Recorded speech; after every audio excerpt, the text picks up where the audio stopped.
La prière est un cœur qui déborde de joie, de louange et de gratitude. Elle est la surabondance d'un cœur bien éveillé.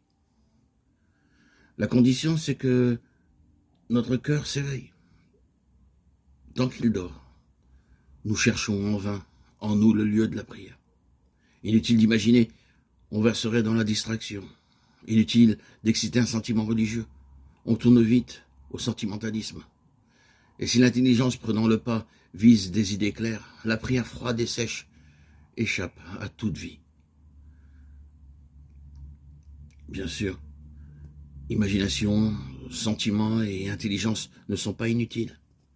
Mais ces facultés ne peuvent porter du fruit, à moins que, beaucoup plus profondément en nous, notre cœur ne soit éveillé et qu'elle-même, dévorée par la flamme de ce feu spirituel, n'en soit venue à brûler.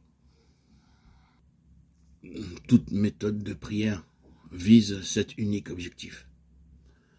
Retrouver le cœur et l'éveiller. Elle doit être une forme de vigilance intérieure. Jésus lui-même a rapproché vigilance et prière. La formule « veiller et prier » remonte certainement jusqu'à lui. Matthieu 26, 41, Marc 13, 33. Seule une attention profonde et paisible peut nous mettre sur la voie de notre cœur et en lui, de la prière. Il faut donc veiller et commencer par retrouver le chemin de notre cœur, afin de le dégager et de le débarrasser de tout ce qui l'encombre. Notre conversion n'a d'autre but que de nous faire entrer en nous-mêmes, nous faire revenir au centre véritable de notre personne. Revenir au cœur, comme on disait au Moyen-Âge. Dans le cœur, esprit et corps se rassemblent. Il est le point central de notre être. Revenons donc à lui.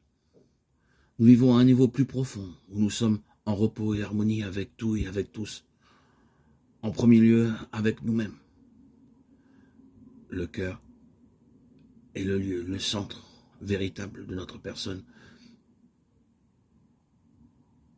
où nous pouvons entrer en prière.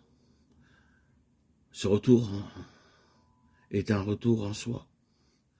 Il engendre recueillement, intériorité.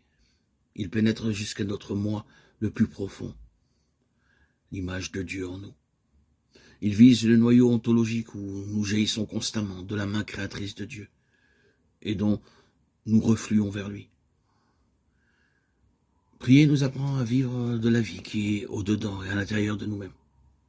Tout homme de prière possède un cœur insondablement profond.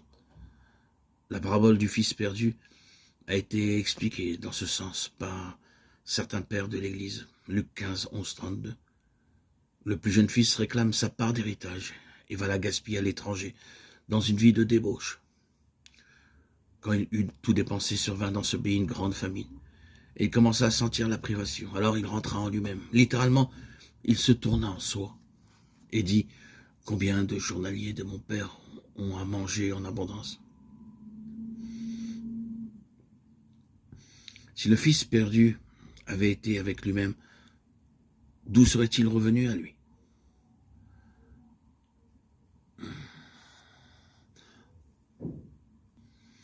S'il aurait été constamment en lui-même, veillé, il aurait été, et il demeurerait toujours en présence de son Créateur, qui réside en son cœur. Il se serait interrogé sans cesse, et il n'aurait pas laissé le regard de son cœur s'égarer vers l'extérieur. Il n'aurait pas trouvé le repos dans une fuite, au dehors, dans un activisme qui l'eût détourné de son vrai travail, mais au-dedans, dans son cœur, là où l'attendait sa vraie tâche. Le combat contre tout ce qui détourne du bien unique. Ainsi aurait-il pu vivre dans la prière, dans la tranquille et paisible paix que le Christ offre à tous ceux qui sont dans leur cœur, en communion, en état de vigilance et de veille, en pur et simple observateur, témoin de ce qui se passe dans leur cœur, intériorisé. toujours dans l'unique souci de garder son cœur libre sous le regard de Dieu. Alors, le cœur de l'enfant prodigue